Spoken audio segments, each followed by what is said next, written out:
Four Mid-South pastors are being accused of receiving thousands of dollars in fraudulent COVID-19 funds, and three of them are right here in Memphis. Fox 13's Lakia Scott is live tonight. Lakia, prosecutors say that one of them is the chaplain of the U of M basketball team. That's correct. Pastor Stephen Brown of Light of Glory International Church.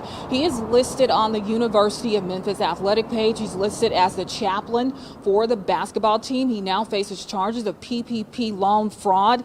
There are other pastors on that list. I also caught up with one of them just as he got out of his car and headed into his church today. Are you Pastor Wells? I don't have time for an interview right now. Pastor Cleveland Wells is one of 10 people in Memphis charged with COVID-19 relief fraud. According to the U.S. Attorney's Office, Wells received over $149,000. The pastor of Glory to God Ministries on Linden Avenue faces 2 counts of wire fraud. He allegedly submitted fraudulent applications for PPP and the Economic Injury Disaster Loan. The way it looks, okay, it looks very incriminating, but it's not the way it looks. And that's all I can really say about that. Did you lie about how the money was used? I have never lied about anything. We also paid a visit to the Temple of Refuge in West Memphis, led by Pastor Jarvis Jones, who also faces charges in the scheme. Did you hear about the PPP loan fraud? The charges, did you hear about it? Jones accused of filing fraudulent applications, receiving $20,000 in economic disaster funds. We were told the pastor was not in at the time of our visit. We don't really have a comment with you. We'll have to speak with him. Does that bother you that there's no, it doesn't. That there are charges Does on your it bother pastor? you? Well, I'm not a member here.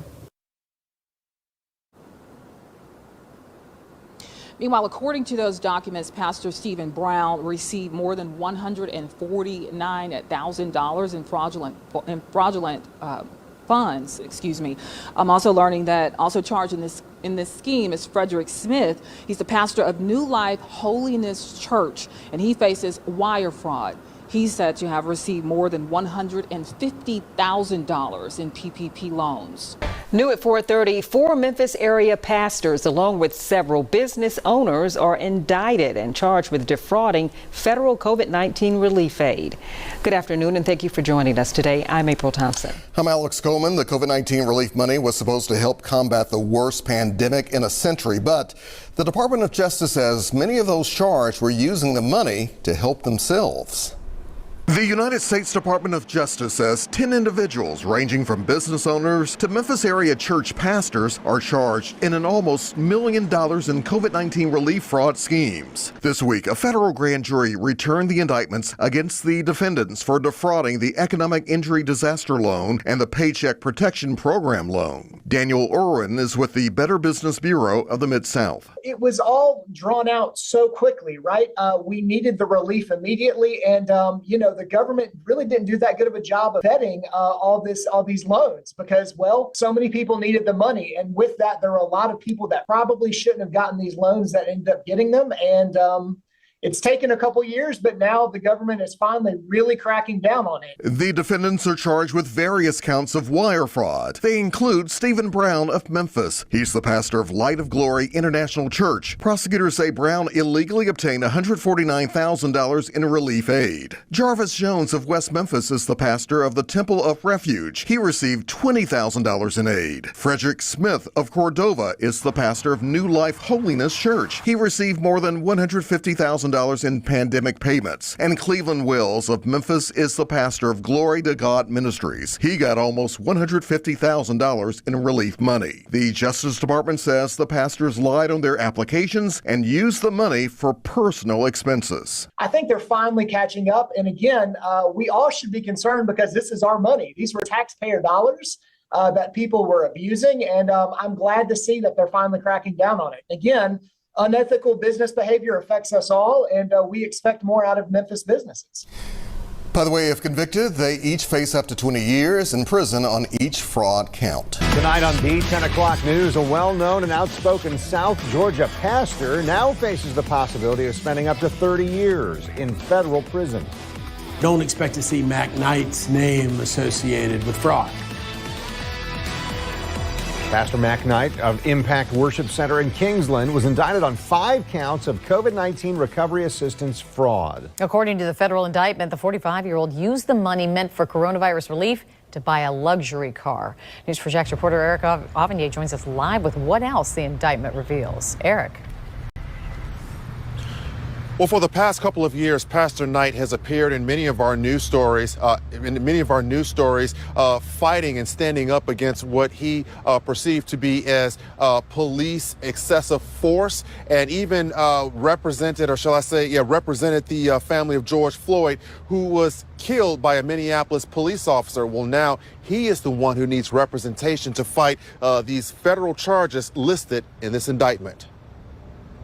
He was known for his efforts of peacekeeping during the uprising in Minneapolis following the police killing of George Floyd. I think I would just offer them how to organize a peaceful protest. And he was a spokesperson for a family mourning the death of Tony Green, who was shot and killed by a Kingsland police officer. A life was taken all too soon. But now Pastor Mac Knight finds himself in the spotlight for all the wrong reasons. According to this federal indictment, Knight fraudulently sought and received more than $149,000 in COVID relief money. Attorney John Phillips has no affiliation to the case, but is familiar with Knight's community activism. It is surprising. When you have multiple businesses, you've got to run each one right. And this CARES Act money wasn't free money. It wasn't just take it and do what you want with it. It was relief. Taxpayer-funded relief, to be exact. According to this indictment, Knight falsely wrote on an application that his tax service and his restaurant earned a combined total of more than $670,000 prior to the end of January 31st of last year. In March of that year, he got a check from the government totaling a little more than $149,000. 10 days after receiving the check, investigators say Knight purchased a Mercedes-Benz for a little more than $46,000. Phillips says this leads to other questions. Where's the rest of the money? Did some or most go back to the business? I'm curious as to where they have him on the lies. Obviously, they have something because it went to a grand jury. But, in this country, we're innocent till proven guilty. Now, aside from a paper trail that leads back to the pastor, there is also a criminal history of fraud. We were able to conduct a criminal background check that revealed that the Pastor Knight was previously sentenced to time in a Georgia prison on charges of fraud and theft. We are learning more about where your money is going in the wake of COVID-19. One place, the Catholic Church, $1 billion+. And some may never be paid back. Tonight, our Jeremy Ross explains why there are allegations locally that cash will revamp the church's accounts hit hard by sex abuse settlements. Faith may fill Chicago's churches, but outside their walls, there is growing scrutiny. It's shocking to me. It makes me sadder more than anything. Through a special exemption, the U.S. Roman Catholic Church received at least 1.4 to more than 3.5 billion in taxpayer-backed coronavirus aid. We dug into what Chicago's archdiocese is getting and found between $150,000 to $300,000 to retain 18 jobs. Roman Catholic Diocese of Joliet got between $1 to $2 million to secure 126 jobs. The Paycheck Protection Program was designed to help businesses, many small shops, with forgivable loans if used for wages, rent, and utilities. It doesn't seem right. You're a small business in Chicago. When you hear this news, should you be angry? You should be angry because some of those small businesses didn't get a loan. Dan McNevin of the Survivors Network of Those Abused by Priests, or SNAP, is concerned the church funds will go towards the huge financial losses from the sex abuse scandal. He estimates that cost Chicago churches about $220 million. And since the 1950s, he puts payouts and legal fees across the U.S. at around $4 billion. This PPP loan basically recovers all of their expenditures. I absolutely think that's the case. Zach Heiner, also of SNAP, says the church has a history of hiding or manipulating finances. He fears the very victims of abuse, who are taxpayers, could unknowingly be paying back the institutions who put them in harm's way. This ought to be investigated. Are you calling for a federal investigation into these funds? Are you asking for them to open up their books? We don't want the feds to get involved. This is federal money that is meant to keep small businesses afloat. Reached out to the Chicago Archdiocese for comment on this evening's story. Our messages were not returned. When the pandemic hit, Canadian Joshua Edwards asked the U.S. government to help his family's ministry stay afloat. He said they needed $6 million to keep paying more than 450 employees, according to court records, with the operation run out of this Florida office building. The government approved the PPP loan, even adding another $2 million, making it $8 million in total. But here's the problem. The only employees were the Edwards family, 4 of them, and Canadian records show the ministry's monthly income was just $5,500. The application was a total fabrication, signed off by an 88-year-old accountant in Canada suffering from dementia, as per court documents. Warren Smith is the president of Ministry Watch, an evangelical watchdog. So how didn't it flip a switch somewhere in the government when they saw this application? Well, it should have. This would have been easy if you just did a couple of Google searches on this. The bank would have known that there was nothing there. This money was supposed to go to businesses that were keeping people employed. And here you have this ministry taking advantage of that, allegedly. Yeah. Well, this kind of fraud is just absolutely reprehensible because there was a limit to those funds. Instead of funding a ministry set up to help the poor, the family put a down payment on this $3 million house in a gated community, blocks from Disney World. Within months, federal agents started asking questions. It was September 2020, and Secret Service agents came to this home where the Edwards family was living. They wanted to know what they were doing with millions of dollars in taxpayer money. But when they got here, no one was home, the cars were gone, and the house was cleared out. The Secret Service quickly asked Florida Highway Patrol to pull them over. Police were waiting on this highway on-ramp for the Edwards as they headed north. When they stopped them, the father said that they were on their way to a conference in Texas, but he couldn't provide any details. And according to the authorities, in the back seat, there was a paper shredder the family bought the week before and garbage bags filled with shredded documents. Federal agents seized the $8 million and briefly took them into custody for an immigration charge that was later dismissed. The next day, they were let go. And almost 20 months later, no more criminal charges. The Edwards still own their house, so we knocked on the door. No one answered, but neighbors told NBC they still live there. We reached out to the Secret Service, and they said the investigation is ongoing and they can't provide any more information. The U.S. attorney in Florida would not comment. Alex Little is a former federal prosecutor. If I go into a bank and I steal $3 million and the police show up at my door and I say, oh, I'm so sorry I robbed that bank. Here's your $3 million back. Don't I get arrested? You'd absolutely get arrested. And I think we can expect and should expect the federal government to take the same steps. Why hasn't there been an arrest? It's a great question. It should be the sort of case that federal prosecutors are interested in and ultimately end up prosecuting. Just last year, the family released new videos asking for donations, but quickly took them down. We're talking about in Georgia alone. All the data on who receives these loans is publicly available. We've been looking through it and looking at some of these companies that are registered with the Secretary of State and don't have an online presence. We wanted to find them and ask them a simple question. What does your company do? Turns out that wasn't so simple. I'm trying to reach Money Ain't a Problem Entertainment. Oh, Alexa. Okay. Is that you? No, it isn't. He's at work.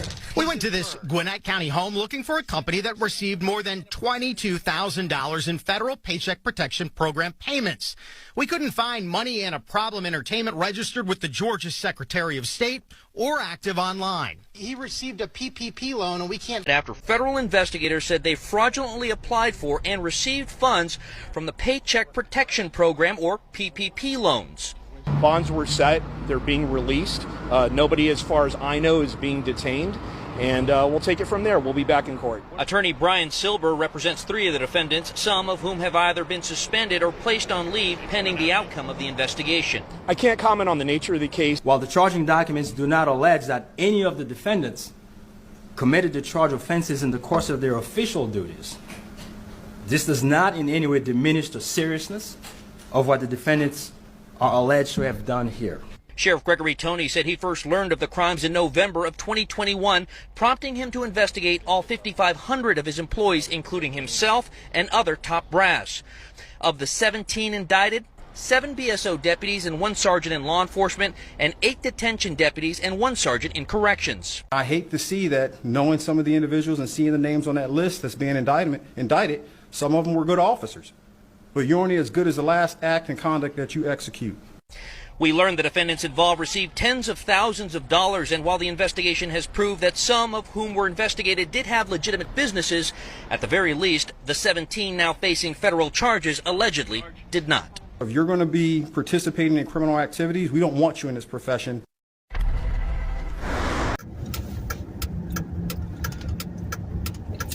There's been a lot of new arrests last several weeks on the PPP loan scam. Quite a few people are getting that early morning knock on the door because they chose to not do the right thing. They chose to lie about their current business status. They didn't have a business, so there wasn't a status. But the FBI, the feds are not gonna rest until they get a lot of these bad actors in custody, because it's serious. You know, when you robbing the federal government, you know, the system isn't perfect. The system will never be perfect. But they out there knocking on doors right now. So if you get that strange knock on the door and you look through your little Ring camera and you see all these dark colored vehicles with the windows tinted, and you know you got that PPP loan, and you know you didn't have a business, you lied on your application, you fabricated everything. You fabricated everything except that information on your checking account where you were looking for that direct deposit. You know what I'm saying?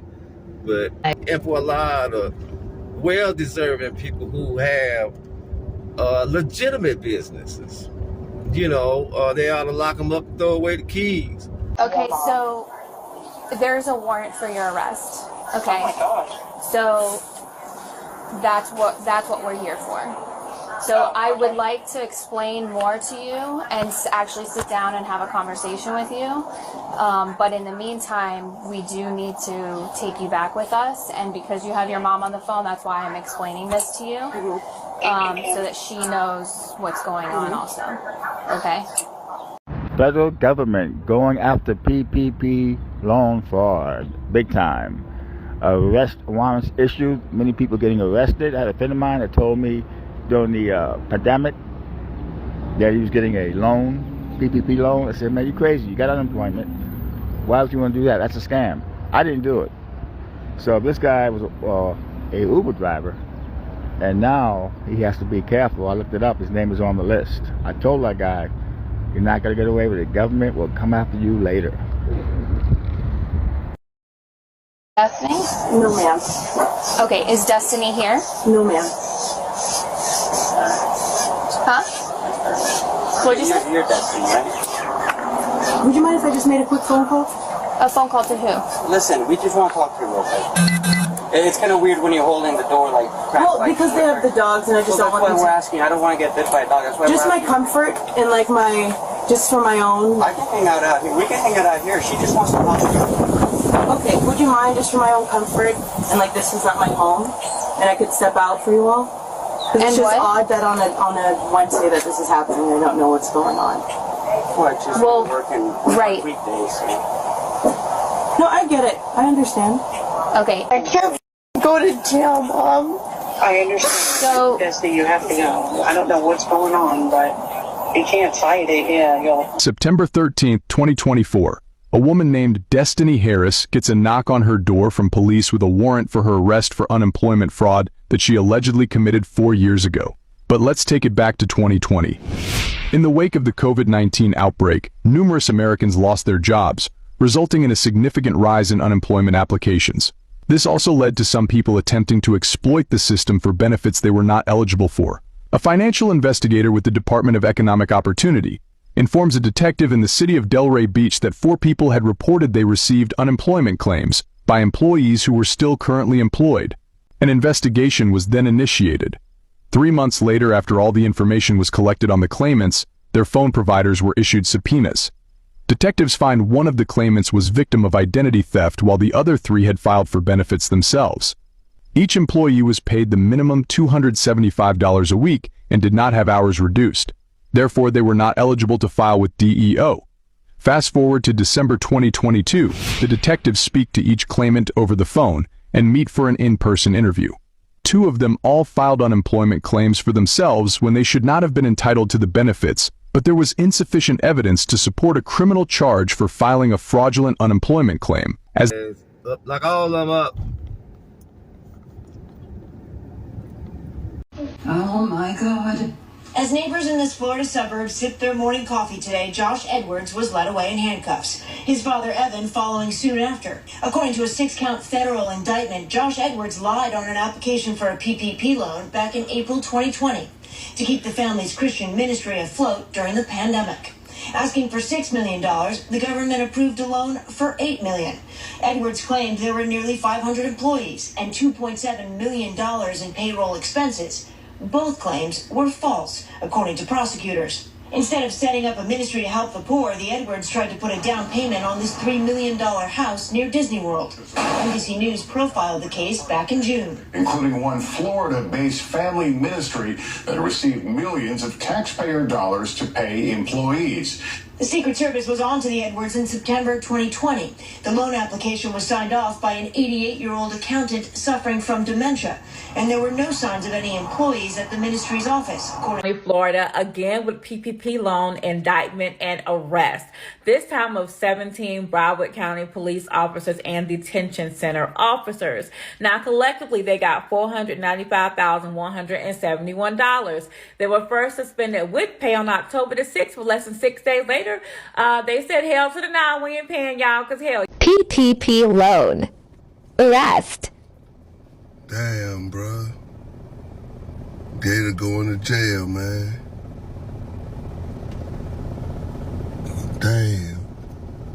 Damn, cuz. So here's an update from yesterday's post. I will be turning myself in, being that there's a warrant out for my arrest for doing the PPP loan. And I've talked to my family and they basically agreed that this will be best. So we'll see how this goes. So hopefully it won't be anything too crazy, but I have to deal with the consequences now. Now there's some late developments in the PPP loan scammers arrests. The feds cracked down in 3 states a couple of days ago simultaneously. Caught a bunch of people off guard and took them into custody for scamming the government during the COVID-19 epidemic. The funds were earmarked for businesses, struggling businesses, but people who didn't have a business, who basically never worked a day in their life, they got a lot of money. Billions and billions of dollars they stole from the feds. Just stay tuned. We'll get more into that. Hi, looking for LaDonna Wiggins? My name's Myra with ABC 13. Tuesday afternoon, we went to a home in Cypress that court documents state 37-year-old LaDonna Wiggins purchased using money she received from the CARES Act. The document says Wiggins received about $3.7 million after submitting 2 PPP loan applications for businesses known as Wiggins and Grams Enterprises, LLC, and Pink Lady Line. The document states she used the funds to make lavish personal purchases, this home allegedly being one of them. Hi, looking for LaDonna Wiggins? She's not here. She's not here? When someone finally came to the door, I asked this woman about the allegations that Wiggins supposedly purchased 2 homes using federal funds meant for business use. This house and apparently a house for her mom. Is that you? No. You're not her mother? No. The court documents go on to mention employees of Chicago Public Schools have been investigated for pandemic relief fraud, with 12 of them having resigned or been fired. All but one of them made an annual CPS salary of at least $100,000 a year. CPS's Inspector General says that the employees received up to $21,000 in paycheck protection programs and loans under false pretenses. Some of them pretended to be self-employed and others invented fake businesses.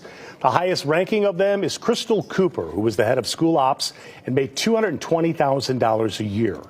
Termination proceedings have begun against the remaining 2 employees. Nationwide, 3.7 million people are suspected of PPP fraud.